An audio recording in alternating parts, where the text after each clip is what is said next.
चलिए हम लोग आज के क्लास को शुरू करें। आज से एनसीईआरटी हम लोग का बैच प्रारंभ हो रहा है। हम चाहते हैं धीरे धीरे खूब आराम से पचाते हुए परमानेंट मेमोरी में भेजते चले। केवल किताब के लाइन नहीं पढ़ेंगे हम लोग। दो तरह का है ना, एक तरीका है कि किताब का पेज ले लिए, लाइन को रेघा रेघा के पढ़ दिए और बीच बीच में तुमसे भी रेघवा लिए, तो इससे कोई लाभ नहीं मिलना। हम अपने स्किल से, अपने बुद्धि से कि आपके पास ये चीज कैसे चला जाए, उसको हम आपके अंदर डेवलप करेंगे और उसको हम अपने पैटर्न पे ढालेंगे। जब लेसन खत्म हो जाए तब आपको इजाजत देंगे कि उस लेसन को पेज नंबर इतना से इतना तक बढ़िया से एक बार अब यहां से पढ़िए।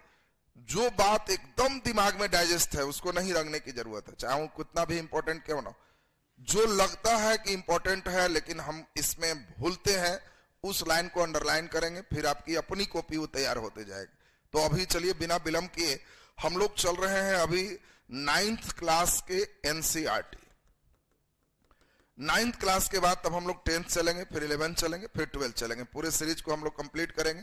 कई बच्चे जो एडमिशन ले लिए, कब लाइव होता है, कब कैसे है, तो इसके लिए हमने बताया है विद्या एजुकेशन बाई राहुल सर। ये टेलीग्राम पर आप सर्च करोगे, इसमें ज्वाइन हो जाओ। डेली सुबह में रूटीन आपका अपलोड हो जाता है, उसी के अनुसार से आपके क्लासेस चलेंगे। इसमें दूसरा हमने बताया है कि एनसीईआरटी के लिए 9th से 12th हिस्ट्री के लिए केवल और केवल ऑनलाइन वाले बच्चे को केवल 150 फी 5 तारीख तक है। 5 जनवरी के बाद फिर ये फी 800 दिखेगा। कभी कभी ऑफर आते रहेगा तो उसमें फिर 200 से नीचे फिर कभी नहीं आएगा। तो इसलिए जिनको अपना जोड़ना है 5 तक वो अपना जुड़ जाएंगे। ऑफलाइन के लिए यही फी 300 रुपीज। तो ये आपका ये सूचना केवल इनिशियल था जिसको हमने दे दिया। अब बिना विलंब किए हम लोग क्लास के सेशन को शुरू करते हैं। तो ध्यान दीजिए, हम लोग का रहने दो बैटरी, हम लोग का सबसे पहला सिस्टम, अब ध्यान से सुनोगे, पहला नंबर जो लेसन है 9th क्लास का, वो पहला लेसन का नाम है फ्रांसीसी क्रांति। 2-3 शब्द पे गौर करें, हम लोग एकदम जीरो से चलें, केवल बुक बेस्ड नहीं रहे। एक शब्द मिलता है विद्रोह, एक मिलता है स्वतंत्रता संग्राम और एक मिलता है क्रांति। पहले तो हमें यह समझना होगा, जैसे 1857 का विद्रोह था कि स्वतंत्रता संग्राम था कि क्रांति थी। अब डायरेक्ट हम लोग कुछ नहीं बोल सकते जब तक हम लोग ये समझे ही नहीं। अब अमेरिकी स्वतंत्रता संग्राम कहना ठीक है कि अमेरिकी क्रांति कहना ठीक है कि अमेरिकी विद्रोह कहना ठीक? तो पहले तो हम इसको जाने है क्या। तो यह एक टेक्निकल वर्ड है, तकनीकी शब्द है जो इतिहास में प्रयोग होता है। कोई चीज हमारे इतिहास में एक ही चीज है और वो है हमारा सामाजिक, आर्थिक, राजनीतिक, धार्मिक, ये जीवन की जो बात देख रहे हो, इतिहास का जड़ यही है। जो लड़के ये नहीं समझोगे ना ये खूबसूरती, तब तक इतिहास तुम्हारा नहीं होगा। कुछ भी पढ़ोगे सब जगह एक सीरीज। इसमें धार्मिक में सबसे कम परिवर्तन होता है। तुम्हारे पास पैसा खूब हो जाए, नौकरी लग जाए, तो ऐसा संभव है कि तुम्हारे आर्थिक स्थिति बहुत अच्छा हो जाएगा। ऐसा संभव है कि तुम्हारे फ्रेंड सर्किल बदल जाएगा, सामाजिक जीवन भी तुम्हारे चेंज हो जाएंगे। ये हो सकता है कि अभी जो लड़का कबड्डी वाला मनोरंजन कर रहा था, वो हो सकता है पैसा खूब हो गया तो वो वीडियो गेम करना शुरू कर दिया बड़े बड़े सिस्टम से। सामाजिक जीवन चेंज हो गया, लिविंग स्टैंडर्ड चेंज हो गया। लेकिन भगवान जी वही शंकर जी की जय और राम जी की जय ही करेगा। हिंदू है तब, इस्लाम में है तो अल्लाह के ही वो इबादत करेगा। तो अब ये बताओ, इन चीजों के चेंजिंग से क्या धार्मिक बहुत चेंज होता है? नहीं, थोड़ा होगा। भगवान को पूजा रूम थोड़ा वीआईपी हो सकता है, उसमें एसी लग सकता है, भगवान का जहां रखने वाला है वो सोना चांदी का हो सकता है, लेकिन भगवान वो ही रहेंगे। इसीलिए इनकी बात थोड़ा छोड़ दें। तो हम लोग बातें चल रहे हैं 3 का, सामाजिक, आर्थिक, राजनीतिक। किस तरह से हमारी राजनीति चल रही है, माने राजा कैसा है। अगर उसमें कोई व्यापक चेंज हो जाए तो ये चेंजिंग के लिए तीनों शब्द है हमारा, चाहे वो विद्रोह है, चाहे स्वतंत्रता संग्राम है, चाहे क्रांति है, सभी शब्द चेंजिंग के लिए। लेकिन इसमें अब आपको यह समझना है कि तीनों इससे रिलेटेड बात है। अगर इसमें चेंजिंग के लिए हम प्री प्लान करें, एक नीति बनाएं, सोच लें और तब करें, और एक है कि ऐसे ही किए जा रहा है चेंज होगी, दो तरह की बात चल रही। तो अगर हम कोई प्लान नहीं करके हल्ला हंगामा किए हुए हैं तो इसको विद्रोह शब्द बोलते हैं।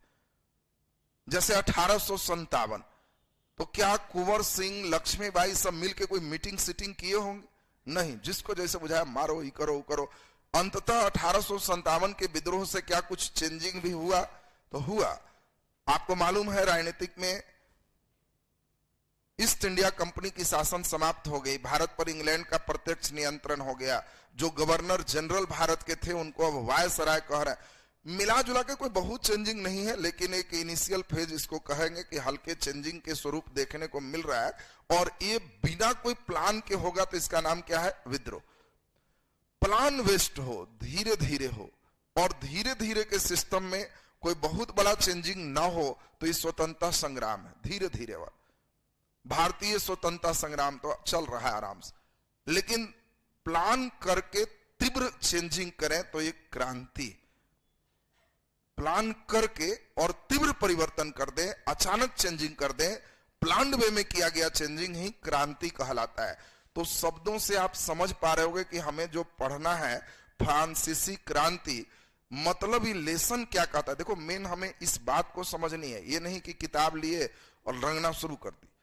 तुम जब तक नेचर ही नहीं जानोगे तो किस चीज को रंगोगे? हमें पहले तो इस नेचर को समझना होगा। नेचर क्या समझे तो हमें ये बात तो समझ में आ गई कि जब क्रांति है तो इसमें कुछ प्लानिंग स्लानिंग हुआ।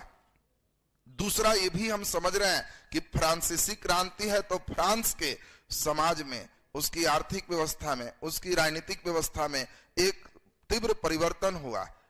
और यही हम लोग को पढ़ना है, पहले ये व्यवस्था क्या था, किस प्रकार से क्रांति हुई, कारण क्या थे, कैसे क्रांति आगे की ओर बढ़ा और क्रांति कैसे समाप्त हुआ, प्रभाव क्या पड़े। इतनी बातों को अगर आप दिमाग में बैठाते हो, इसी बार दरोगा एग्जाम में भी तुम देख लो, इसी से महिलाओं पर लेकर के एक क्वेश्चन उठा लिया था। एक चिंतक का किताब का दे दिया था, दरोगा में 2-2 क्वेश्चन यहां से दे दी। ये आप नहीं कह सकते कि फ्रांसीसी क्रांति से हमको कोई लेना देना नहीं।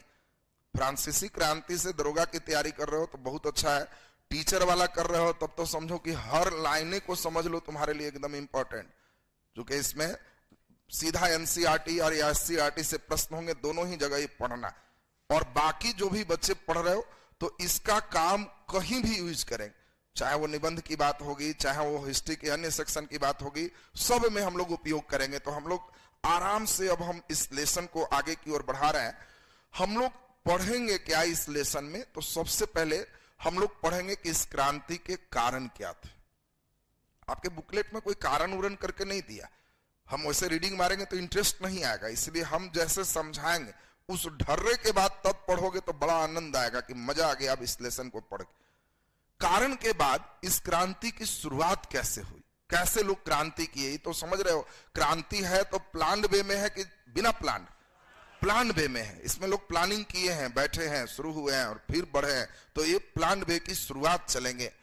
इसके बाद इसमें जब शुरुआत हुई तो सबसे पहले संवैधानिक राजतंत्र आया। यहां पे 2-3 शब्द आपको समझा दे। जब राजा का बेटा ही राजा बनेगा तो इसको राजतंत्र कहते, और राजा का जो मर्जी आएगा वही होगा तो इसको निरंकुश राजतंत्र कहते। निरंकुश का मतलब कोई अंकुश नहीं है, राजा जो कह दिया वही सब मानो। इसमें कोई ऐसा नहीं है कि बैठ के कोई सदन होगा, जनता के प्रतिनिधि होंगे, वो पारित करेंगे तब राजा करेगा, ऐसा नहीं। अगर धीरे धीरे इन लोग जब शुरू किए तो राजा को मारे नहीं है, राजा को कहते हैं कि गुड, आप हमारे गार्जियन हैं, रहिए। लेकिन ई वाला जो है ना कि आपके जो मूड में आता है वो करते हैं, ये हटा दी।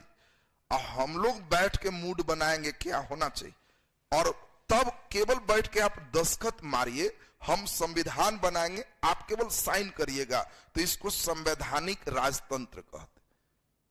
यानी निरंकुश राजतंत्र और संवैधानिक राजतंत्र का बेसिक अंतर समझ में आया।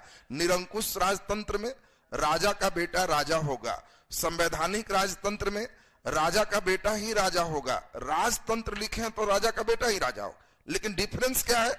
इसमें राजा अपनी मर्जी का मालिक, कब बैठक बुलाया जाएगा, कब क्या होगा, वो सब किसी से मतलब नहीं, इसकी जो इच्छा वही होगी। और इसमें है कि नहीं, कुछ संस्थाएं होंगे जो राजा पर अंकुश लगाएंगे, जैसे लोकसभा, राज्यसभा जैसे संस्था हो, वो लोग जो प्रस्ताव पारित करेगा उसी को राजा मानेगा, तो इसको संवैधानिक राजतंत्र कहते। ये देखो कहीं भी तुमको ये सब टर्म मिलते जाएगा, हम लोग हर शब्दों को समझे। तो क्या फ्रांसीसी क्रांति में अचानक राजा गायब हो गए? नहीं। मान लो शुरुआत 1789 तुमको बताए, तो क्या राजा लुई 16वां 89 में खत्म हो गया कि है? क्यों? क्योंकि इसके बाद संवैधानिक राजतंत्र। 1792 आते आते कहानी का प्रसंग चेंज होगा, गणतंत्र की स्थापना। गणतंत्र कहते हैं जहां राष्ट्राध्यक्ष निर्वाचित होते हैं, यानी अभी गया कि रानी के कोख से ही राजा जन्म लेंगे। पहले यही था, राजा कौन है? जो रानी के कोख से जन्म लिए हैं। गरीब के उठा के ले जाएगा तो अरे रानी से जन्म लिया नहीं तो ये कैसे हो जाएगा?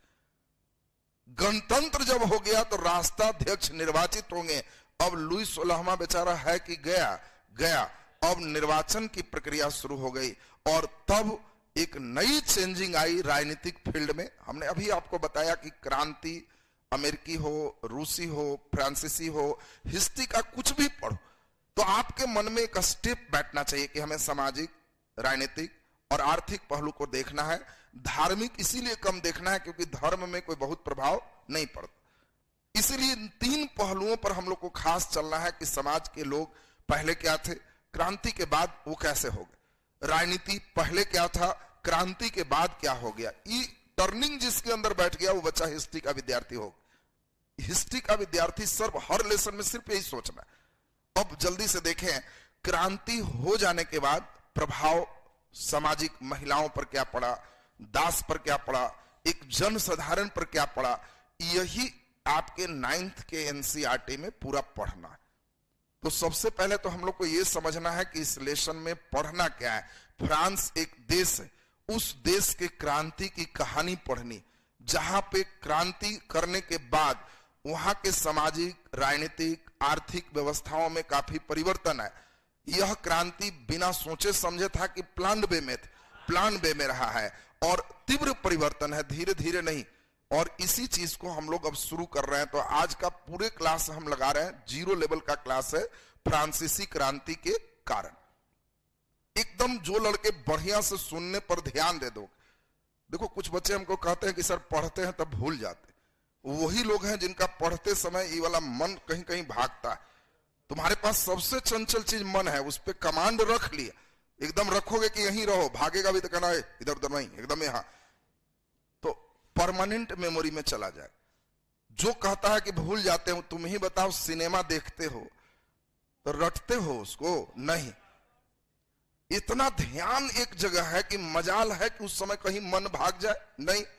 सिनेमा देखते समय कोई तुमको गप भी करेगा, जानते हो, प्रचार में अभी देखे तो एकदम ध्यान एक जगह, मजाल नहीं है कि कोई उस समय तुमसे गप कर ले। फायदा क्या है? 4 साल बाद भी देखते हो, ये सिनेमा है, देखल है, में मार होगा, मार शुरू हो जाता। क्या मेमोरी है? 4 साल बाद 3 घंटा का सीन रेडीमेड याद है, कारण आपका मन एक जगह। तो हिस्ट्री को भी मैं चाहता हूं उसी सिनेमा जैसा चलाना, केवल मन एक जगह रखो तो कहीं भी कोई स्टेप लें, फ्रांस का नाम ले लें तो कहोगे कि नॉन स्टॉप सारा दिमाग में मेरा घूम रहा। तो चलिए हम लोग कारण को एकदम दिलचस्प रूप से आगे की ओर बढ़ते हैं और मैं चाहता हूं हर बच्चे पूरे ध्यान से समझिए।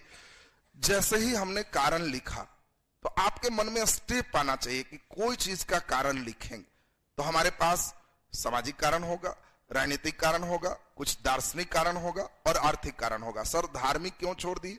क्योंकि हमने देखा कि धार्मिक का बहुत ज्यादा प्रभाव नहीं, उसी को सांस्कृतिक रूप में हम लोग सोच सकते हैं।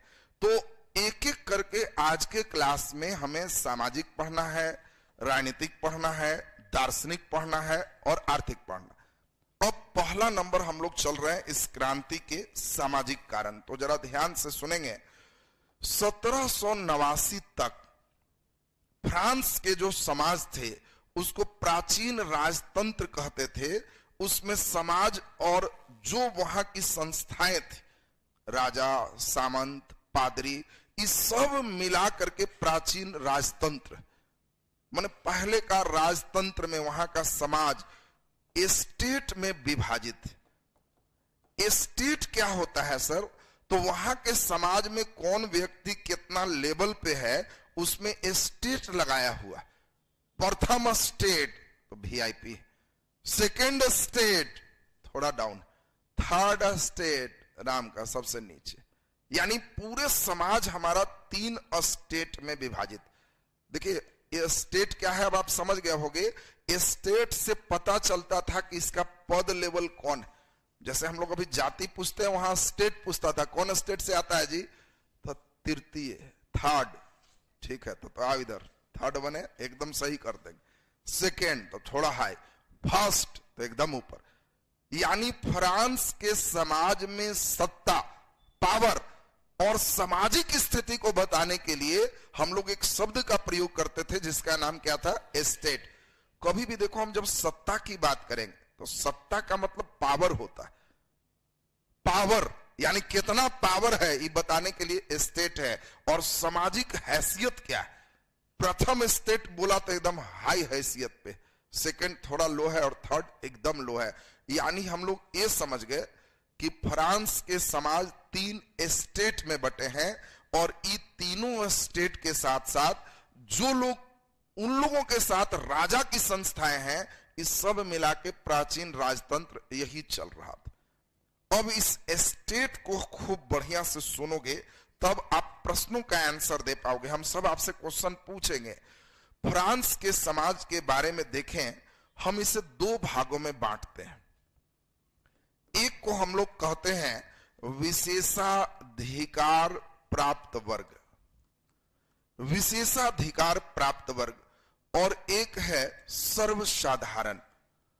सर्वसाधारण, अब देखिए बड़ा बेजोड़ फ्रांस के समाज थे। कुछ ऐसे वर्ग थे, ऐसे स्टेट थे जिसको विशेष अधिकार है। विशेष अधिकार का मतलब जो इसमें है उसको टैक्स नहीं लगेगा। क्यों? विशेष पावर है। ये अगर अपराध भी करेगा कम सजा मिलेगा। क्यों? थोड़ा हाई फाई है। तो देखिए इनको विशेषाधिकार है, इन पे कोई टैक्स नहीं लगा सकते, इन पे कोई मुकदमा जल्दी नहीं चल सकते। इस विशेषाधिकार प्राप्त में 3 स्टेट में कितने स्टेट? तो 2। एक का नाम आप समझ गए, ये प्रथम स्टेट, ये भी विशेषाधिकार है। और दूसरे का नाम आप समझ रहे हैं द्वितीय स्टेट, ये भी विशेषाधिकार है। जो बेचारा सर्वसाधारण है इनको कहा गया कि आप तृतीय स्टेट। तो अब तो आप समझ ही रहे हो कि जो होना है वो सिर्फ किस पे होगा? तृतीय। राजा को टैक्स लेना है, किससे ले? तृतीय से। ये दोनों टैक्स फ्री है, विशेषाधिकार। और इसी कारण से प्रथम स्टेट में जो आते थे इनको पादरी कहा गया। पादरी का मतलब मध्यकालीन व्यवस्थाओं को जब आपको समझाएंगे तो वो व्यवस्था में राजा चर्च की सहायता से शासन करता था। राजा को कुछ भी राज करना है तो वो क्या करता था, चर्च के जितने भी अधिकारी लोग हैं चर्च से जुड़े हुए वो पादरी कहलाते थे। और पादरी और चर्च और राजा का गठजोड़ था। पादरी प्रेयर में ही लोगों को बुलाते थे और लोगों का माइंड एकदम ठीक करते थे। राजा के दैविक सिद्धांत, राजा देवता उसको भेजे हैं और तुम गरीब इसीलिए हो क्योंकि ईश्वर की यही इच्छा है। तुम चाह के भी कुछ नहीं कर सकते। राजा की हर बात चुपचाप मानना है। विरोध सोच रहे हो तो पाप लिखेगा, नरक के भागी बनोगे। ये सब माइंड वॉश चर्च वाले करते थे। राजा बदले में कहता था वेरी गुड, तुम्हारे कारण कितनों खींचते हैं तो बड़ा खुश रहता है और इसीलिए तुमको विशेष पावर देते हैं। तो पादरी को भी पावर था कि तुमको कभी कभी लगे तो इन लोग पर तुम भी इंजेक्शन भिड़ा के टैक्स खींच सकते हो। टाइथ नामक एक कर है जो इसको पादरी को भी लगाने का अधिकार। सोचिए ये भी टैक्स ले सकता है, इसको देना नहीं। और जमीन से जितने जुड़े हुए बड़े बड़े लोग थे उनको द्वितीय स्टेट सामंत कहा गया, जिसको कुलीन भी कह सकते हो, बड़े घराने के। अब देखो यहां पर बाकी बैठ के जितना सोच रहा है, बड़े बड़े जमीन वाले और चर्च वाले को छोड़ दो तो मन में जितना प्रश्न आ रहा है कि सर मास्टर साहब तो इधरे हैं, किसान तो जी इधरे हैं, मजदूर तो जी इधर ही हैं, व्यापारी दुकानदार इधर ही है। बैठ के जितना सोच रहे हो सब कोना धरे हुए। तो अब इस समझ रहे होगे कि फ्रांस का समाज दो भाग में, जो गरीब है वो तृतीय स्टेट में, और इसी से टैक्स खींचा जाएगा। ये दोनों टैक्स ले सकते हैं, इनको खींचने का पावर है। राजा तो सब खींचेगा ही, वो भी खाली इससे। इनकी जनसंख्या 90% है, 10% में दोनों है, और संपत्ति 80% इनके पास है। ये सब बेचारे गरीब हैं, तो कहीं भी व्यवस्था होगी। राजा की ड्यूटी है टैक्स लेना। राजा टैक्स नहीं लेगा तो कैसे चलेगा? अपने भी चलना है, अधिकारियों को भी चलाना है, पूरे सिस्टम चलाना। तो जब जब इससे खींच के इसमें देंगे तो लताड़ लगे। अब एकदम क्या है जी, गरीब वैसे रहो, और खून खींच ली। तुम बहुत अमीर, गुड, और ले लो।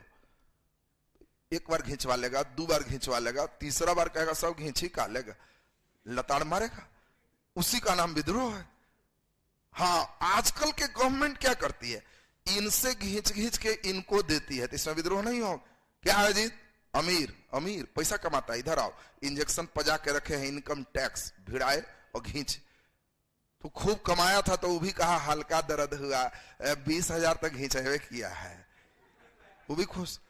तुम जी एकदम गरीबी ठंडा में मर जाएंगे, मर जाएगा, ठहरो, इलो इंदिरा आवास, भोंके एकदम तुरंत ट्रैक्टर पर बैठ गया कि वह बालू गिरा रहा है, अब तो जी जाएंगे। तो इसमें विद्रोह नहीं होता।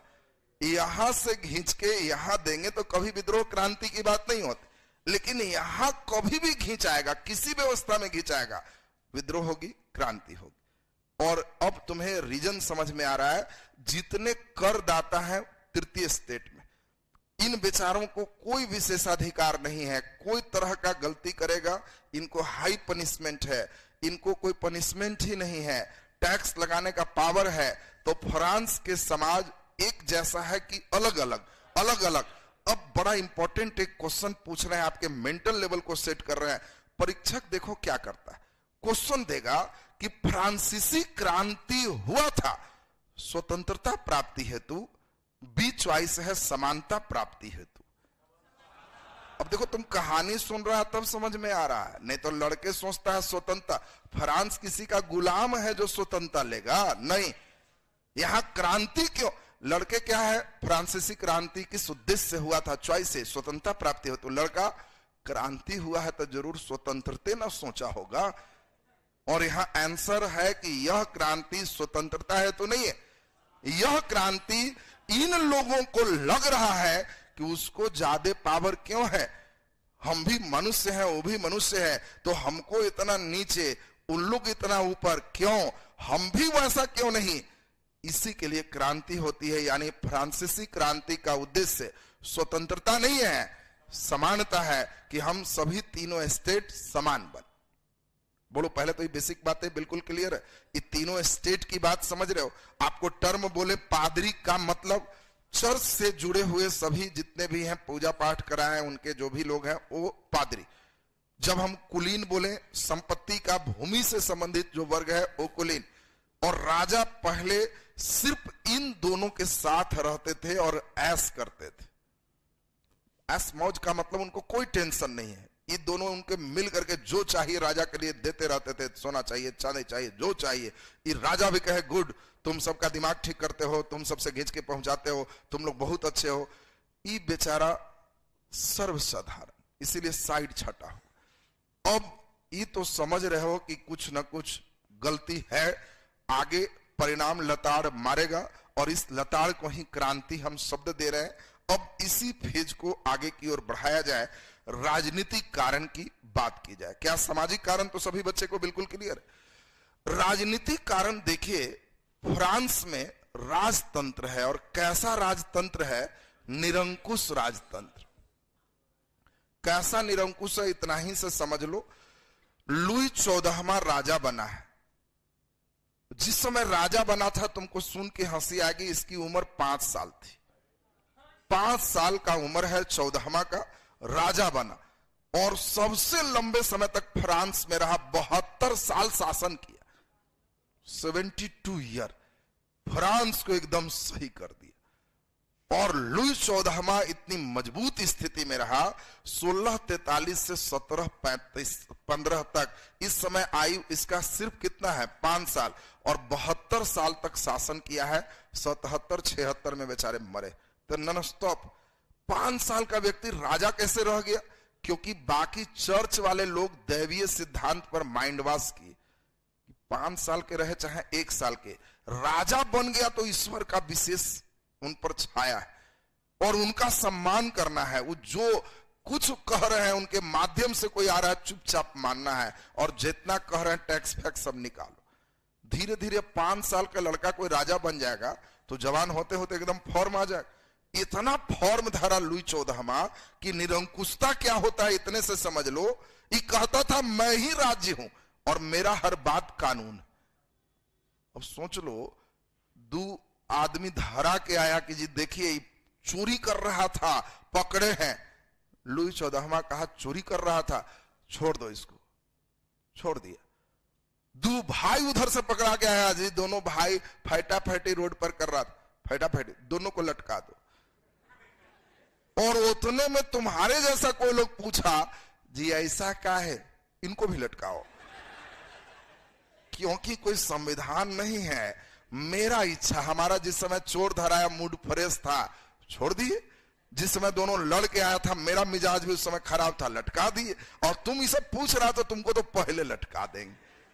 वहां लटकाने वाला व्यवस्था का आगे पढ़ोगे, एक नया यंत्र है गिलोटीन, आगे पढ़ते रहो। देखो मैं पूरा प्रयास किया हूं कि एनसीईआरटी को मैक्सिमम मजेदार में बना दूं, और तब जैसे जैसे हम बोलेंगे पढ़ना लगने लगेगा कि सर मजा आ गया एनसीईआरटी। हाँ, ऐसे रीडिंग वाइज में कभी आनंद नहीं आएगा, क्योंकि रीडिंग वाइज करते रहोगे तुम्हारे अंदर वो शब्द ही नहीं आएगा कि क्या चल रहा है, राजनीतिक है, आर्थिक है, क्या इशू चल रहा है, वो इंटरेस्ट ही नहीं आएगा। तो इसीलिए हम प्रयास किए कि जो लेसन पढ़ाएं वो आपका हो जाए, कि हाँ ये लेसन एकदम हमारा फिट हो। तो अब देखिए, गिलोटीन वहां एक उपकरण है। गिलोटीन समझते हो? नहीं। आगे लुई 16वां बेचारा को गिलोटीन चढ़ा दिया जाएगा। गिलोटीन का मतलब एकदम उपकरण, एकदम 50-60 किलो का तलवार, और हाथ बांध के गर्दन को आगे करके बांध देना है, और ऊपर से तलवार गिरता था, सिर अलग धड़ अलग। ये अलग करने वाला मशीन के नाम गिलोटीन था। फ्रांस में भयंकर भयंकर मशीन है, इंडिया जैसा लटकाने वाला नहीं। जी दोनों भाई लड़ रहा है, दोनों को गिलोटीन चढ़ा दो, माने गर्दन अलग कर देगा, ये अलग कर देगा। अब इस तरह की क्रूरता वहां होती थी। और यहां जितने भी अधिकारी पद थे वंशानुगत थे। वंशानुगत समझ रहे हो? आजकल एसडीओ बनाना है तो क्या वंशानुगत है? नहीं। देखो 2 तरह की बात होती है। एक बात है कि योग्य व्यक्ति को पद पर बैठाए, परीक्षा लेंगे, जो योग्य है उसको पद पर बैठाए। उस समय कहता था कि क्या ये सब नौटंकी कर रहा, व्यक्ति कोई चुन लो, पद पर बैठा दो, पद पाके अपने योग्य हो जाएगा। बात समझो, तुमको प्रधानमंत्री के पद पर बैठा दे तो 2-3 साल में सीख नहीं जाएगा? ये नहीं ना है कि हमको नहीं चुना गया तो इसलिए नहीं है, जिसको बैठा दो सीख जाएगा कि हम पद। तुमको डीएम बना दिया जाएगा तो ये अलग बात है कि 5 दिन डराओगे कि डीएम है, पता नहीं दरोगा को डांट सकते हैं कि नहीं, लेकिन धीरे धीरे हल्का डांटेगा, देखेगा डर रहा है, सर सर कर रहा है, तो अगला दिन आओ कस के डांटा, उसके बाद कहा गया, 2-3 साल में तो फिर फॉर्म में आ जाएगा। पद पा के भी योग्य हो सकता है। तो इसमें अगर ऐसी संकल्पनाएं होती है कि हम किसी व्यक्ति को पद पर बैठा दे, पद पा के योग्य हो जाए। गांव में कोई व्यक्ति मुखिया बन गए, कई महिलाएं हैं जिसको पढ़ी लिखी नहीं है, लोग चुन दिया, जय जय कर दी, तो कई लोग कह रहा हूं यही योग्य है जब मुखिया बने लायक है। लेकिन तुम वही महिला को देखोगे, अगर बन गई तो 1 साल दिक्कत, 1.5 साल दिक्कत, 2 साल दिक्कत, 3रा साल उसको जब पावर समझ में आ जाएगा तो हल्ला करना शुरू करेगी, वीडियो अन्याय किया है, ठहरो, वीडियो के खिलाफ एकदम चलेंगे। कहेगा वीडियो समझने लगी है। वो महिला पहले निकल नहीं रही थी, बेचारा वीडियो सीओ कुछ नहीं जान रही थी। ये थ्योरी पहले था। तो अब ये बताओ, दोनों थ्योरी में तुम्हें अच्छा कौन लग रहा? पहले वाला कि सर हमको पद दे दीजिए, हम लोग अपना योग्य हो जाएंगे। ये क्या परीक्षा लगा के रखे हैं। सही बात है कि ऐसा थोड़े है कि तुमको एसडीओ बनेगा तो वहां कोई फ्रांस की क्रांति वाला एक्सपेरिमेंट करने को मिलेगा। इन क्रांतियों से सीखने के लिए मिलना है। तो इस समय नेचर समझो, व्यक्ति किसी को पद पर दे दे और वह व्यक्ति पद पाकर योग्य हो जाएगा, ऐसा वंशानुगत सिस्टम में है। लेकिन इसमें दिक्कत क्या है, इस समय जो राजा है उसको बहुत योग्य होना आवश्यक। राजा जब योग्य है तो डांटते डांटते टाइट उठ करके किसी को बैठा देगा तो ठीक कर लेगा। यदि राजा योग्य नहीं है और व्यक्ति भी अभी नया नया बन गया है वंशानुगत, तो दोनों मिलकर सिस्टम को कोलैप्स कर देगा। और यही तुम देखोगे आगे आएगा। तो जब तक लुई 14वां है, सामंतों के ताकत को इसने और पंख कुतेरा है। इसके समय एकदम फ्रांस ठंडा है, सही चल रहा है। ये इतना दिन शासन किया कि एकदम फ्रांस ठीक। फ्रांस कोई साधारण देश नहीं है। धीरे धीरे देखोगे कि यूरोप का, पूरे विश्व का सबसे मजबूत देश फ्रांस होगा, जिसके बारे में तुम पढ़ने जा रहे हो। यूरोप का पहला देश है जहां क्रांति हो रही। पूरे यूरोप में एक ऐसा मापदंड स्थापित करेगा कि धीरे धीरे हम ही बोलेंगे कि फ्रांस को सर्दी लगेगा तो यूरोप छींकेगा।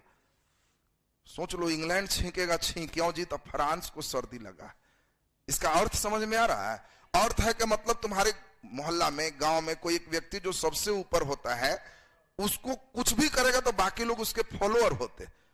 तुम देखना ना, कोई सिनेमा में अगर शाहरुख खान अपना बाल आधा नोचवा लिया तो इधर भी लोग देखेगा, तो कई लड़का गांव में नोचवा लिया तो तुम कहोगे कि ओकरा सर्दी लगा तो इधर छींक रहा है। यही सर्दी और छींक। जिसको आइडियल मानते हैं तो वो जो मापदंड स्थापित करता है, बाकी लोग उसको देख करके जो वर्क करते हैं। मतलब फ्रांस में कुछ भी होगा तो यूरोप के अन्य देशों में उचित चले।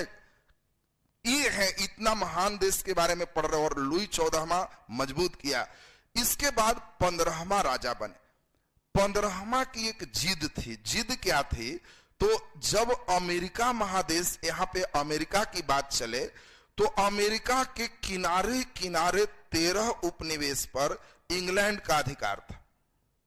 बात समझ ना, अमेरिका में पूरा पर इंग्लैंड नहीं है। कई लड़का सोचता है पूरा अमेरिका, नहीं, सिर्फ किनारे 13 बस, बाकी पर नहीं। बाकी मूल निवासी लोग रह रहे थे, जिसको रेड इंडियन कह रहे हो। और ऊपर जो देख रहे हो कनाडा, यहां पे फ्रांस है और कुछ अमेरिका में भी फ्रांस है। इतना दूर फ्रांस। इंग्लैंड को यही लग रहा था, चूंकि इंग्लैंड और फ्रांस एकदम पड़ोसी देश हैं। आपको पिछले दिन मानचित्र में रटवाए थे कि यहाँ ऊपर में कौन देश है? इंग्लैंड, और नीचे कौन है? फ्रांस। जस्ट ऊपर में हम लोग देखेंगे कि ये केवल उत्तरी सागर के पार्ट से अलग, इंग्लिश चैनल के पार्ट से केवल अलग। अब यही जो देख रहे हो, तो यहाँ इंग्लैंड है और इधर फ्रांस। ये चाह रहे हैं फ्रांस की मेरा प्रभाव बढ़े, और इंग्लैंड चाह रहा है कि नहीं, यहां से इसको हटा दे। इसके लिए 7 साल लड़ाई चली।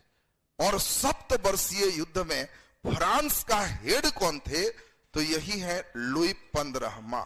अब देखो, तुमको क्यों ही पढ़ना आवश्यक है? क्योंकि जब तुम मॉडर्न हिस्ट्री पढ़ोगे, मान लो भारत का ही पढ़ोगे, तो वहां सारे बच्चे पढ़े रहेंगे 7 वर्षीय युद्ध।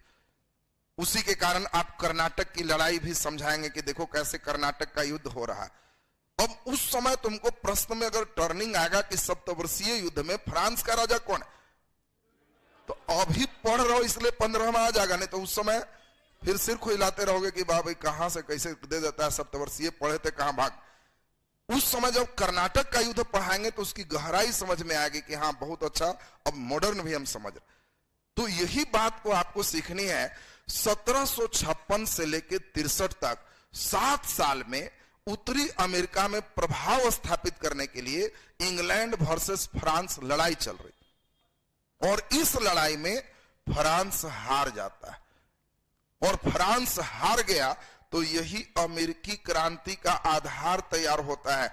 अमेरिका के लोग पर बहुत ज्यादा शोषण हो रहा था, लेकिन उन लोग डर से कुछ नहीं बोल रहा था, क्योंकि इंग्लैंड इसके मदर कंट्री है। इंग्लैंड के लोग ही यहां पर ये उपनिवेश बनाए हैं और ये लोग रह रहे हैं, और ये लोग हंगामा करने सोच रहे हैं, लेकिन शांत हैं, क्योंकि वो जान रहे हैं कि हंगामा करेंगे तो ऐसा ना हो कि मां हट जाए और मौसी कब्जा कर ले। फ्रांस मौसी है उनका। अब कौन है कि मां छोड़ के मौसी के पास रहने जाएगा?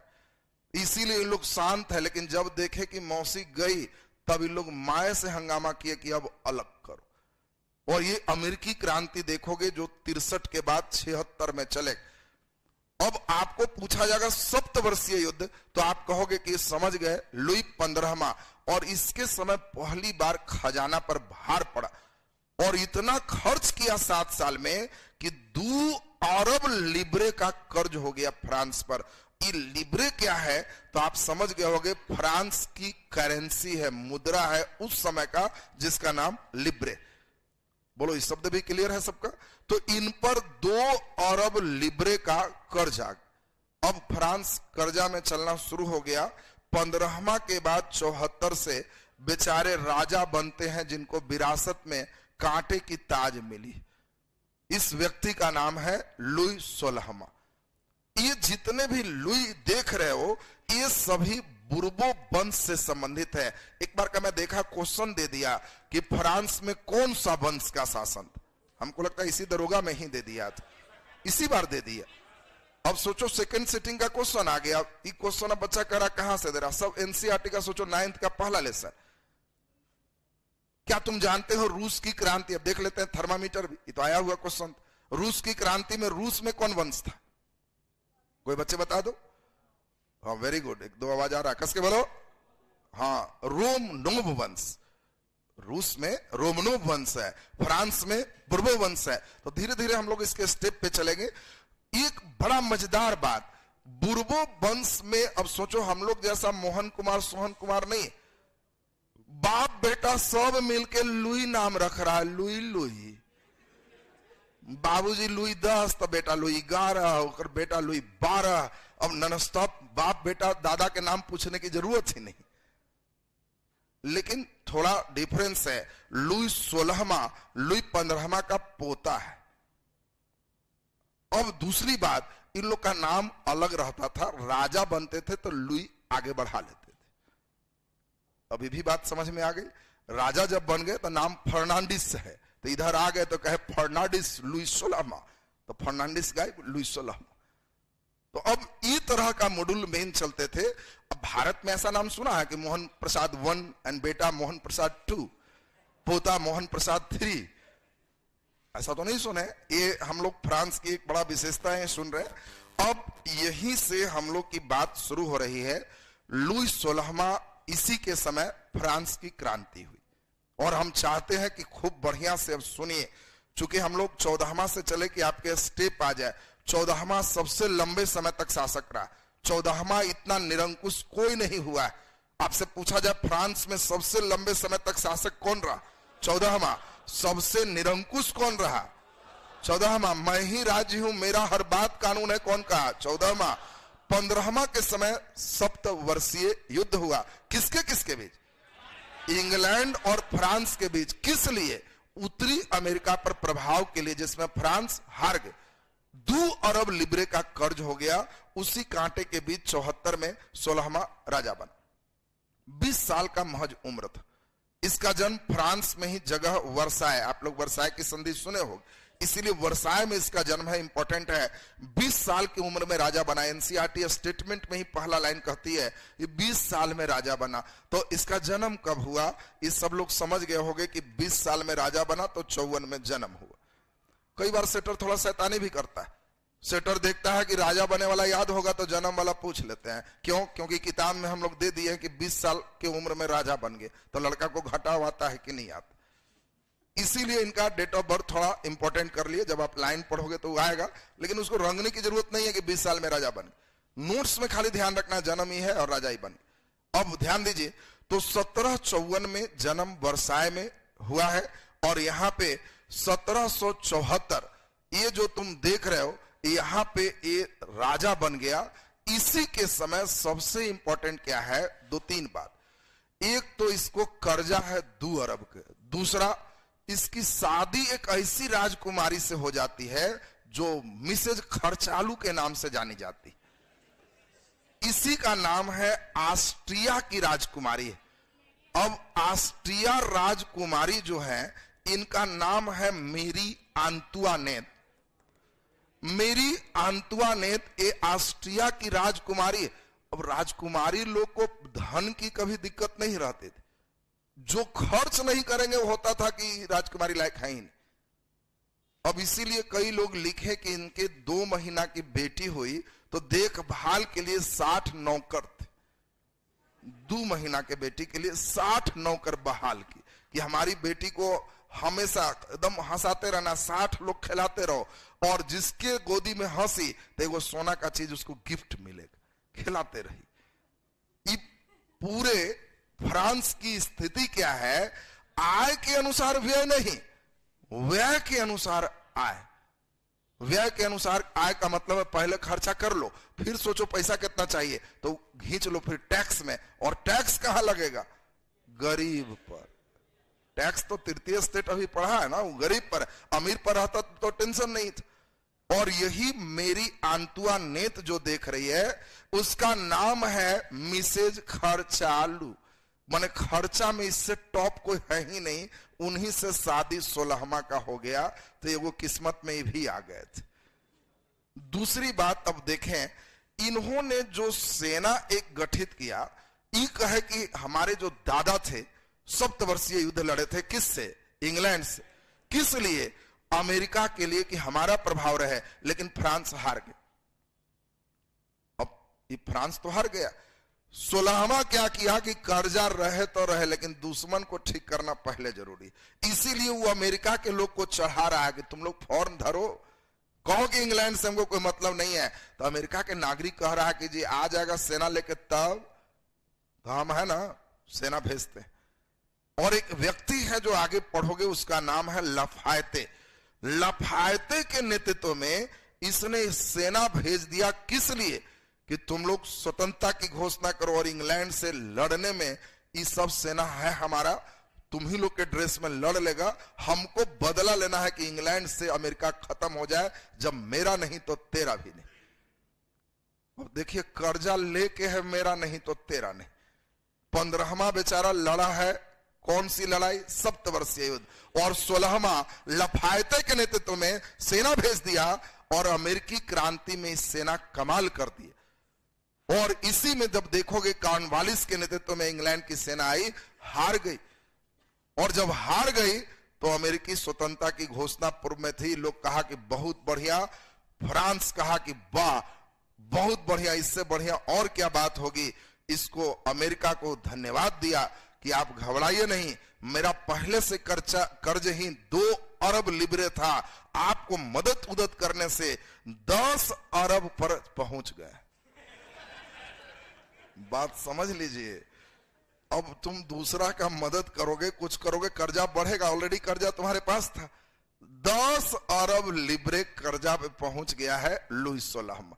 अब ऐसी स्थिति हो गई, विद्रोह तो होना है भाई, क्योंकि इतना कर्ज का सूद ही जो है वो राजा नहीं दे पा रहा।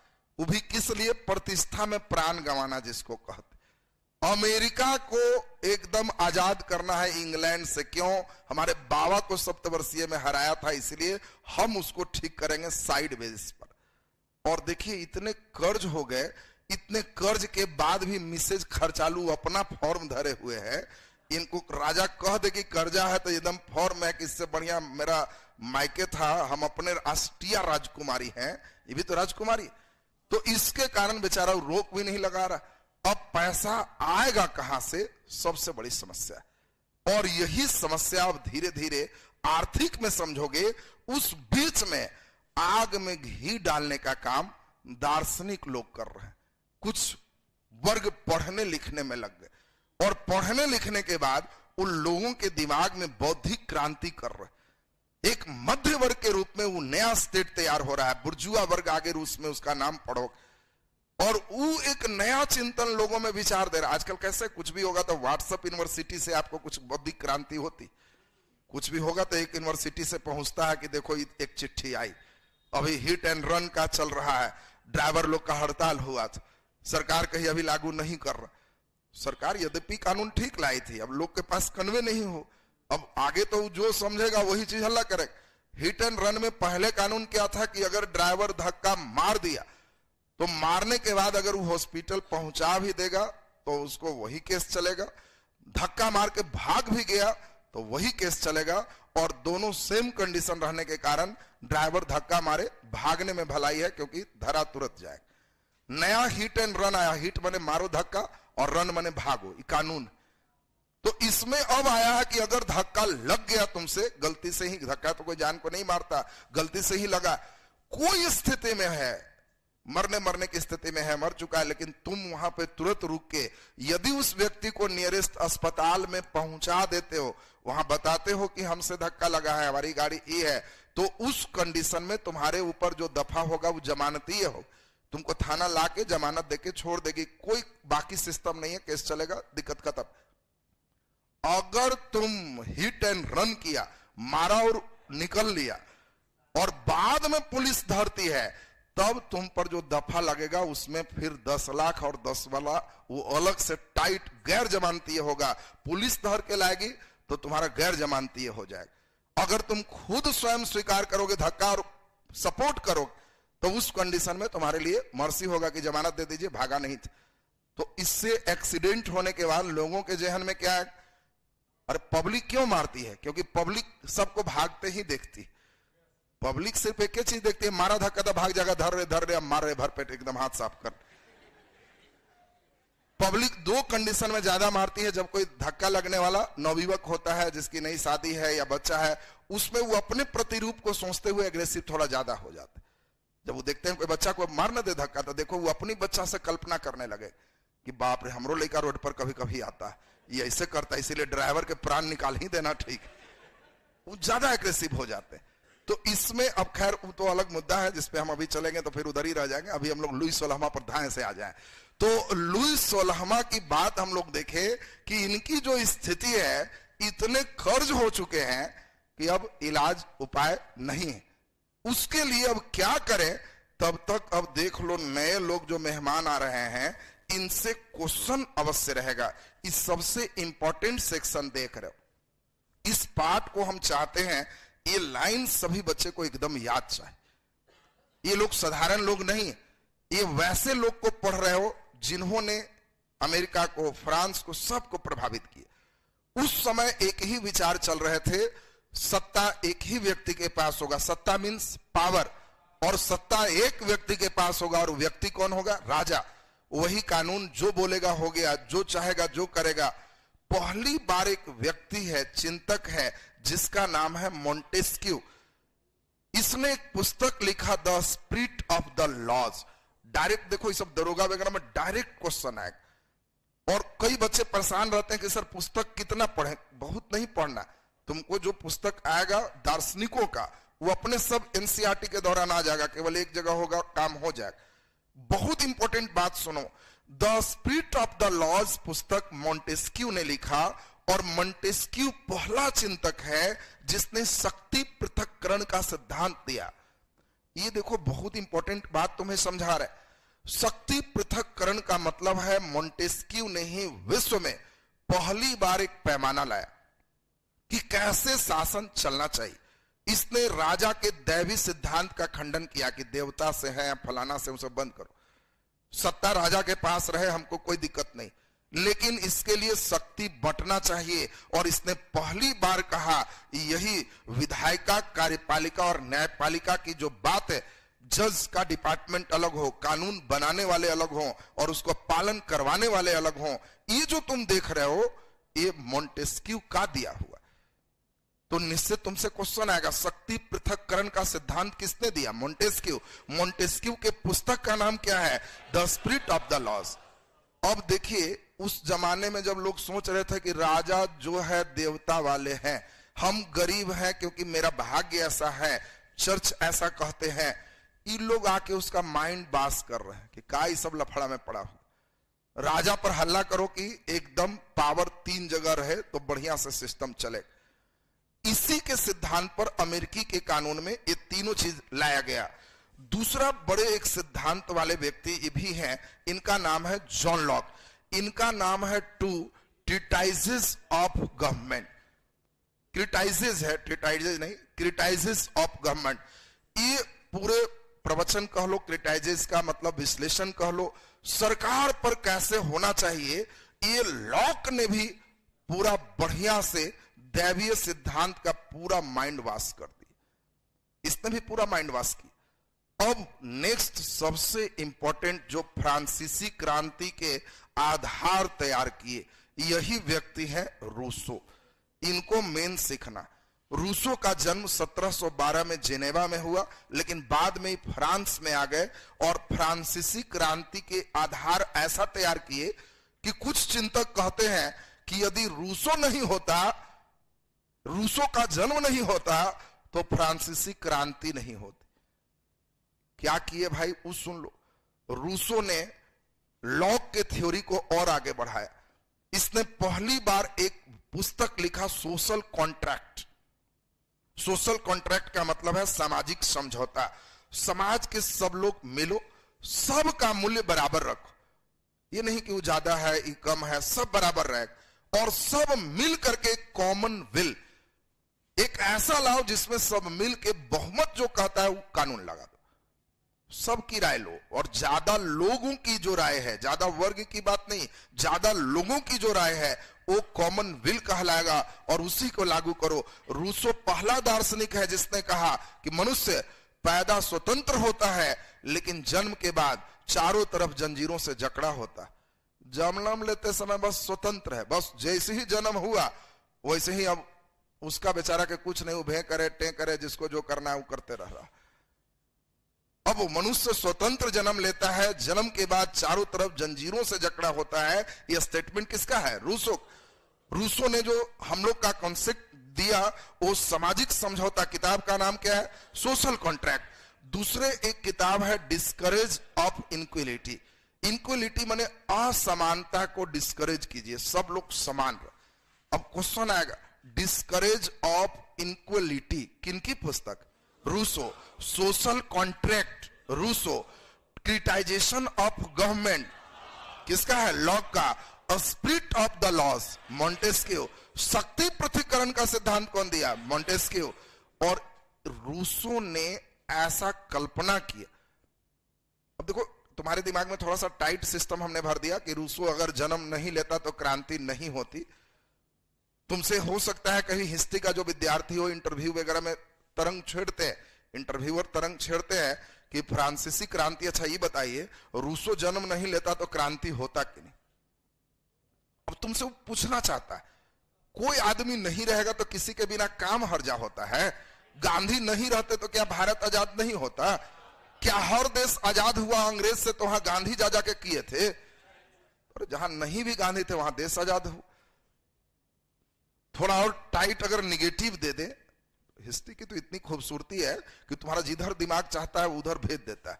तो थोड़ा हम अभी एकदम टाइट किए कि बिना इसके कुछ नहीं होता, अबर टाइट एकदम उल्टा फेंक देते हैं।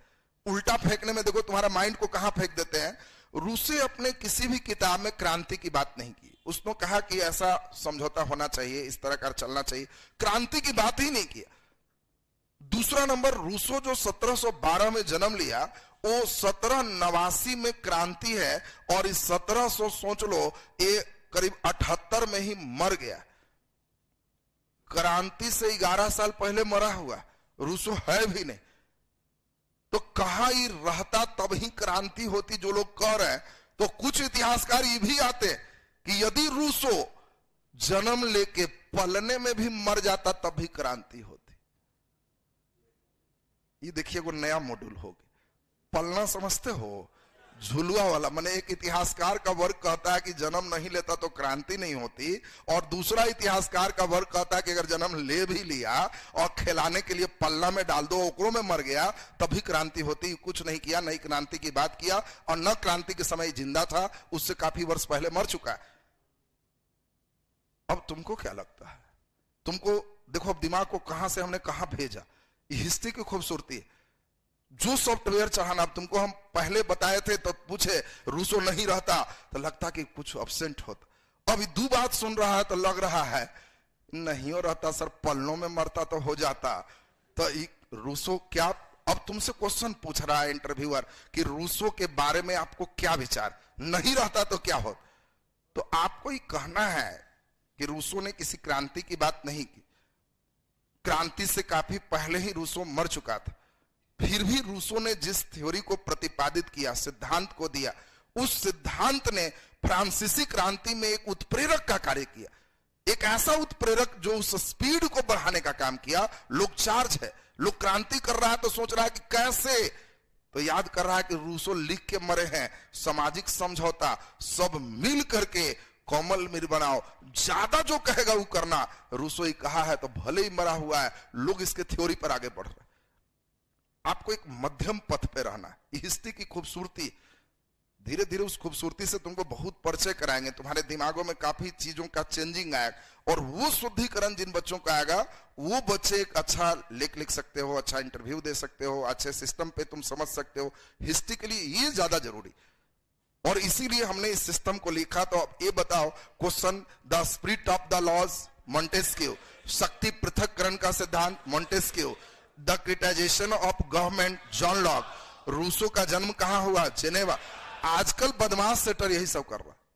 हम रूसो पढ़ा के भेज रहे हैं, रूसो का जन्म कहां हुआ, दे दिया।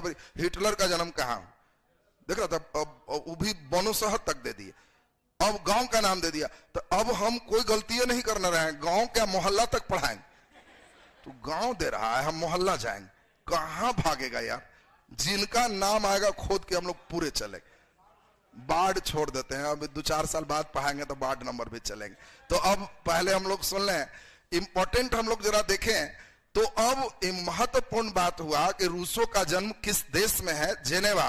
बाद में रहे कहां, फ्रांस।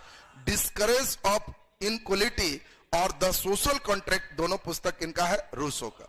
अब बहुत महत्वपूर्ण कहानी शुरू हो रहा है। हम लोग अभी जस्ट देखे, लुई 16वां पर बेचारा पर 10 अरब लिब्रे का कर्जा हो चुका है। तो अब यहां से आर्थिक और अंतिम कारण आ रहा है, जिसको खूब बढ़िया से समझना है, और ये टर्म आपके लिए मजेदार हो जाएगा। इस समय अब लुई 16वां है, अपने आप को भी वहां रख के सोच सकते हो। अब लुई 16वां के समय 10 अरब लिब्रे का कर्ज, प्रतिष्ठा में केवल। अमेरिकी स्वतंत्रता संग्राम, अब इसमें अब सोच लीजिए कि लफायते के नेतृत्व में सेना भेजा, फिर बाकी खर्च किया, इतना कर्ज में डूब गया। रहा सहा मामला, पत्नी जो इनकी थी वो भी उतना ही खर्च अभी भी कर रही है। अब जितने टैक्स आ रहे हैं पूर्ति नहीं हो रहा। अब नया क्या किया जाए, बहुत इंपॉर्टेंट चीज समझना, आप यहीं पे सीखना है। 2 तरह की पहले से टैक्सेशन थी। ये क्वेश्चन बहुत अच्छा है, बिहार पुलिस वगैरह में तो 1-2 बार दे भी चुका है। कई बार तो हम बिहार पुलिस का क्वेश्चन देखते हैं तो सिर खुजलाते हैं कि इसको डायरेक्ट डीएसपी बना देना चाहिए, जैसा क्वेश्चन दिया।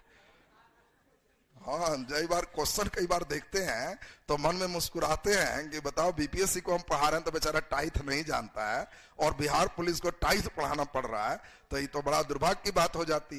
तो खैर, अब जरा ध्यान दीजिए, 2 टैक्सेशन है। एक टैक्सेशन का नाम है टाइथ। अब देखो, यहां एनसीईआरटी ने टाइथ लिखा है, लेकिन आपको चॉइस में ये टीएच से थ पढ़ के टाइथ भी दे देता है। प्रोनाउंसिएशन का एक कभी भी हिंदी में कुछ भी हो सकता। तो आपके एनसीईआरटी में टाइथ है, लेकिन आप ऑब्लिक में टाइथ।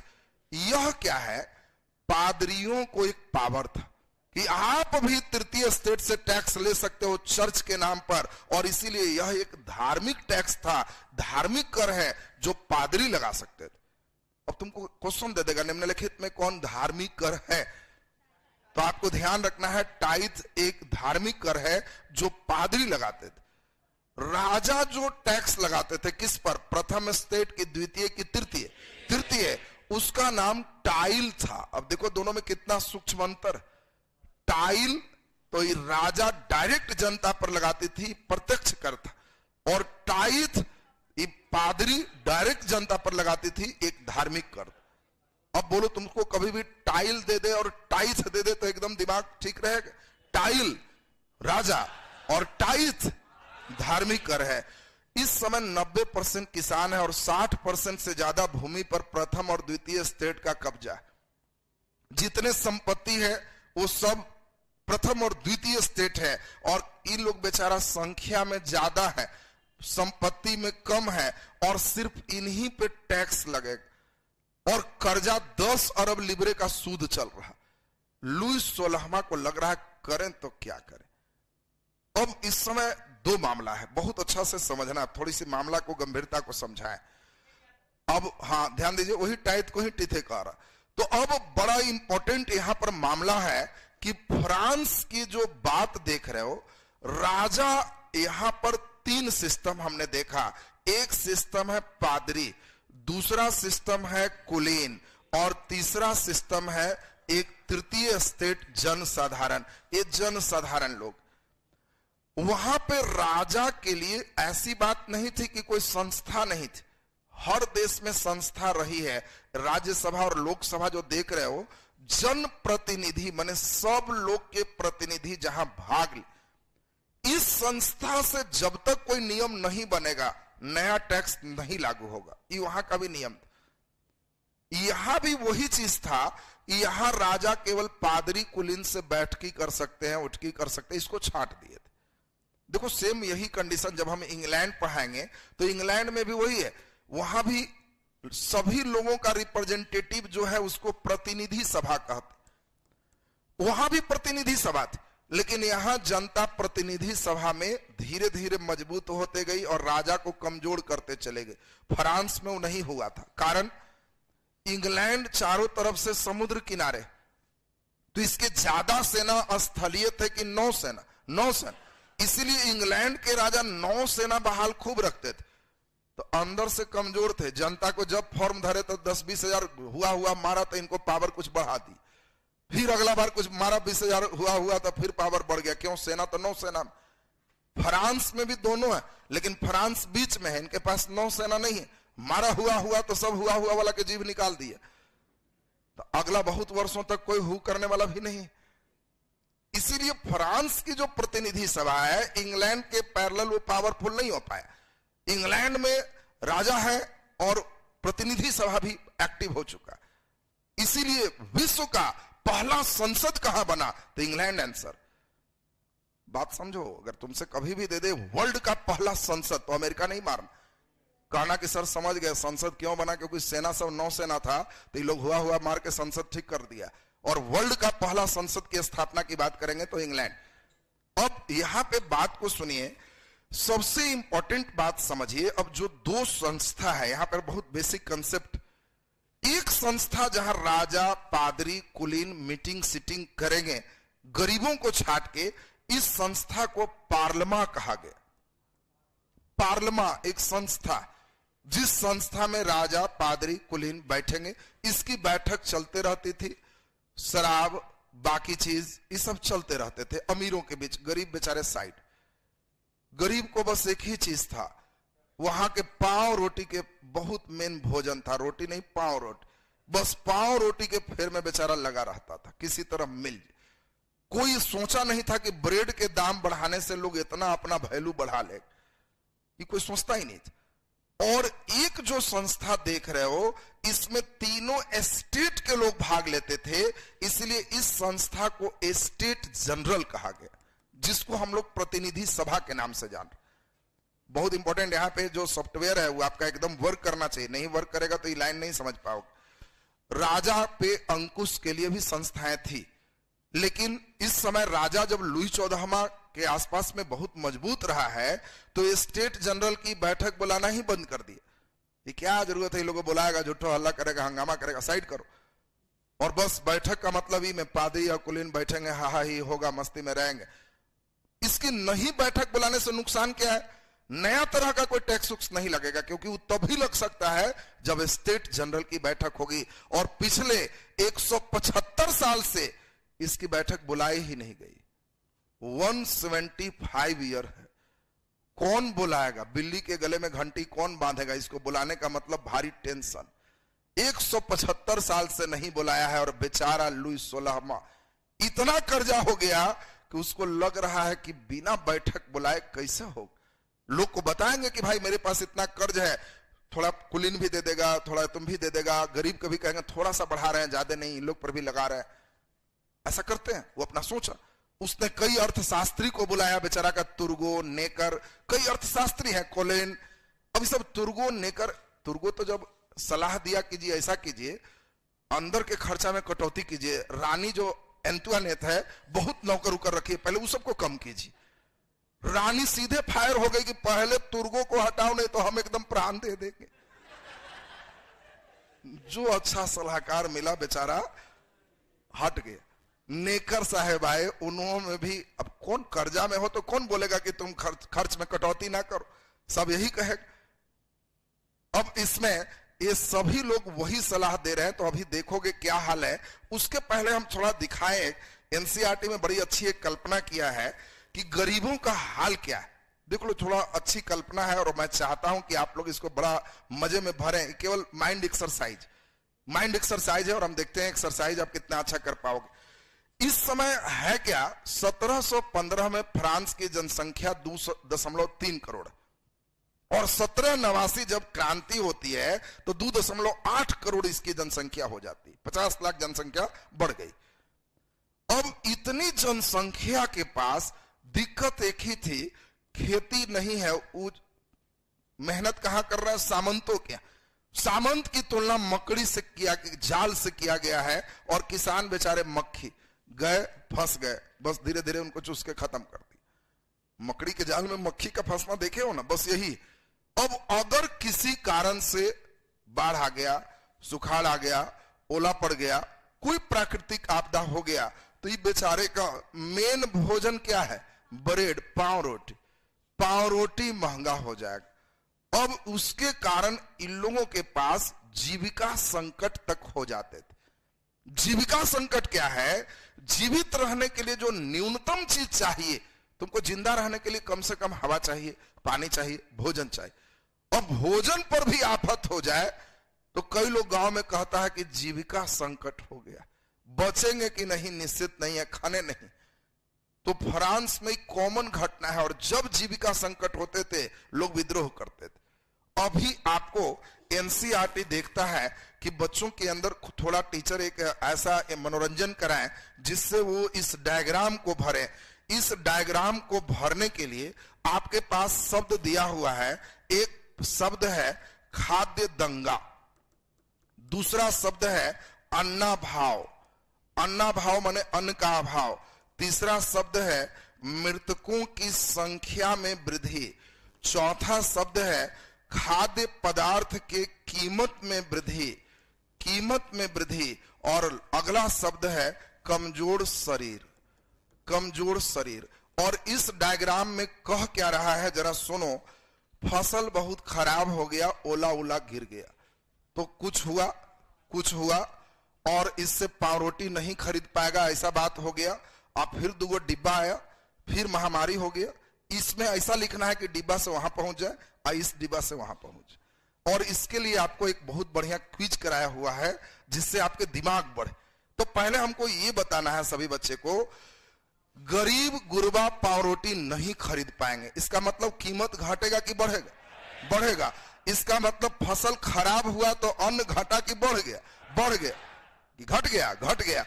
इसका मतलब है फसल खराब हुआ तो अन्ना भाव हमारा यहाँ पे हो जाएगा। अगर अन्ना भाव हुआ, अनाज में अभाव हुआ, तो बोलो इससे इसके कीमत में वृद्धि हो। कीमत में वृद्धि जब हो जाएगी तो गरीब गुरबा पाव रोटी नहीं खरीद पाए। अब हमारे पास दुख खत्म हो गया। अब जल्दी बताओ, खाद्य दंगा और कमजोर शरीर, मृतकों की संख्या में वृद्धि, कौन किस में रखे? तो पहले ही बताओ, खाद्य दंगा, अगर दंगा होगा तो महामारी हो जाएगा, तो हम लोग यहां रख दें खाद्य दंगा। ये ठीक है कि यहां कमजोर शरीर ठीक? जल्दी बोलिए। हाँ, तो यही सीखना है। हम लोग महामारी कब होगा? जब शरीर कमजोर हो जाएगा। और बिल्कुल आपने सही सोचा, इस शब्द के जगह हमने रख दिया कमजोर शरीर, कमजोर शरीर। अब बताओ जल्दी से, यहां क्या रख दें? खाद्य दंगा। अगर नहीं खरीद पाएगा, लूटो मारो दंगा हो।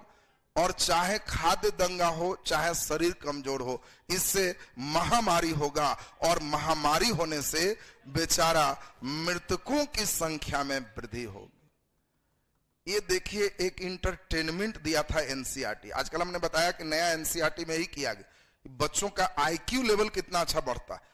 अब सोचो, एक 9वां के बच्चे से उसने एक कल्पना किया कि हम इस डायग्राम में उनको कुछ शब्द देते हैं और उस शब्द को सही सही जगह रख पाता है कि नहीं। तो अब तो हम समझते हैं कि शब्द बिल्कुल क्लियर है सबका। अब सबसे इंपॉर्टेंट चीज पे आ जाए, 2 मिनट बहुत ध्यान देना आप सबको। लुई 16वां की अब बात चल रहे हैं, सारे बच्चे एकदम बढ़िया से सुनोगे। अब इन्होंने बेचारे जब कर्ज ज्यादा हो गया तो सलाहकार में किनको बुलाए? तुर्गो। अंतुआ ने तुरंत फाय फाय कर दी। आए नेकर, सलाह दिए, कुछ नहीं हुआ। तब आए कैलोन, और जो कैलोन है उस सलाह दिया कि महाराज एक काम कीजिए, फिर से संसद का स्टेट जनरल का बैठक बुला लीजिए और इस बैठक में थोड़ा कुलीन पर भी टैक्स लगा दीजिए, मामला सुलभ हो जाएगा, अमीर लोग हैं ही। लुई 16वां कहा कि गुड, अच्छा सलाह। और बहुत अच्छा इसने फैसला किया कि जो 1614 से ही बैठक नहीं बुलाई गई थी, 175 साल से जो बंद था, उस संस्था का नाम क्या था? State general. इसी का दूसरा नाम था प्रतिनिधि सभा। नाम स्टेट जनरल है तो इसमें एक स्टेट शामिल होंगे कि तीनों? तीनों। बाकी जहां पादरी और कुलीन शामिल होंगे उसका नाम था पार्लमा। इसकी बैठक चल रही थी तो इसकी बुलाने की आवश्यकता नहीं थी। स्टेट जनरल की बैठक 175 साल के बाद बुला लिया गया कि तीनों स्टेट आइए। पहला स्टेट से 300 उनके संविधान में था, दूसरा से भी 300, तीसरा में बहुत ज्यादा लोग हैं तो 600। तीनों की बैठक जब अनाउंस हुआ कि 5 मई 1789 को 175 साल बाद लुई 16वां ने स्टेट जनरल की बैठक बुलाई है। अब बैठक कैसा होगा अंदाज करते हैं। पादरी बहुत खुश है कि 175 साल बाद बैठक है, हम लोग हल्ला करेंगे, कुछ और पावर मांगेंगे। कुलीन बड़ा खुश है कि लुई 14वां हमारी शक्ति को तोड़ दिया था, 175 साल बाद बैठक है, हम और पावर बढ़वाएंगे, कहेंगे कि 14वां के पहले जैसा कर दीजिए। और तीसरा वर्ग सर्वसाधारण बड़ा खुश है कि कर्जे न है 100 अरब 10 अरब का, क्या टेंशन है, हम इन दोनों पर टैक्स लगवाएंगे। तो बैठक कितना मजेदार होगा ये तो कल्पना कर रहे हो। तीनों फॉर्म में आ रहा है और यही बैठक से कल हम लोग चलेंगे। तो आज का क्लास तो एकदम क्लियर है ना सबका। तो हम लोग सुनेंगे, ऑनलाइन में जो बच्चे पढ़ रहे हैं तो वो लोग का ड्यूटी रहता है थोड़ा शेयर करते रहेगा, तब उसमें ज्यादा समझ में आएगा। चूंकि एक एक्टिविटी है ना, तुम जैसी लाइक करते हो तो एल्टीना में लगता है कि नहीं ठीक से समझेंगे हम, बाकी शेयर वेयर कर लेते हैं तो चलिए वो अच्छी बात है। बाकी लगता है कि नहीं है करेंगे तो नहीं करने की आवश्यकता, फिर कोई रिजिडनेस नहीं रहता। तो अब इसमें ध्यान दें, बाकी कल हम लोग बड़ा मजेदार करेंगे। इलेक्शन को 3 दिन में हमने तय रखा है कि खत्म करेंगे। आज आपकी ड्यूटी क्या है वो सुन लो, लाओ किताब। हाँ, इसमें सुन लीजिए पहले। इसमें जो भी बच्चे हैं उनकी ड्यूटी है एनसीईआरटी 9th क्लास का ले लीजिए और अपने से घर में पेज नंबर 4, 5, 6, 7, बस 7 तक एक बार अच्छा से पढ़िएगा। अभी रंग उंग नहीं कीजिएगा, रंगने उंगने के लिए थोड़ा और ठीक होगा तब रंगिएगा। अभी 4, 5, 6, 7 जो पढ़ाए हैं, अब किताब देखोगे तो स्मृतियां ताजा होगी। मैं तुम्हें किताब के खाली लायक नहीं रखा हूं, खाली किताब पढ़ते तो ये आनंद नहीं आएगा। खाली किताब का लाइन रीडिंग मारेंगे तो ये आनंद होगा नहीं होगा। तो उसमें कई चीज जहां हमें लग रहा है कि हाँ और होना चाहिए। किताब डायरेक्ट 16वां की बात किया, लेकिन हमें लगा कि 14वां से नहीं चलेंगे तो बात नहीं समझेगा, इसलिए हम 14वां चल दी। तो हमारा जो क्लास होगा उससे थोड़ा लगेगा कि ऊपर ही है। और हम लोग एक ऐसे कवरेज करेंगे कि एनसीईआरटी में पहले भी बोला हूं, कहीं कोई 10,000 फी दे दे, 20,000 दे दे, उससे तुम्हें ज्यादा लाभ होगा। लास्ट में कहोगे कि इतना बढ़िया वो भी नहीं समझाया जहां 20,000 फी दिए। इतना लायक तो तुम्हें बनाना ही बनाना है मुझे, और हम लोग उसी अंदाज से चल रहे हैं। तो इसमें ध्यान दीजिए। तो हम लोग का क्लास नेक्स्ट कल फिर होगा। कल हम लोग मजेदार इस बैठक में देखेंगे क्या क्या हंगामा शुरू होता है। तो चलिए आज का क्लास यहीं तक। हाँ, बीपीएससी टीचर वाले जो बच्चे अगर हिस्ट्री है तो एकदम बिल्कुल आप इसको करिए। ऑनलाइन में जो भी बच्चे हैं उन लोग थोड़ा शेयर वेयर, आप लोग का जितना कोऑपरेशन रहता है तो पढ़ाने में हमें मजा आता है और लगता है कि चलिए फिर क्लास यूट्यूब पर आते रहे। कोऑपरेशन में कमी रहता है तो लगता है कि तब अभी नहीं क्लास लें। 11th 12th हिस्ट्री के लिए बैच आया हुआ है, वो आप जो है टेलीग्राम या अपने से आप 8-2 वाले पे संपर्क कर लोगे। इसमें 11th 12th हिस्ट्री हो तो ऑलरेडी पूरे कंप्लीट खत्म है, तो वो आप बहुत मिनिमम कॉस्ट पे है। इसके लिए 7023158839 इस पे व्हाट्सएप पे कर लोगे कि हमारा ये कोर्स है तो आ जाएगा। चलिए, बहुत बहुत आभार और धन्यवाद। पीडीएफ टेलीग्राम पे आपको मिल जाएगा, टेलीग्राम उसमें पिन किया हुआ है, ऊपर से वहां जुड़ जाओगे।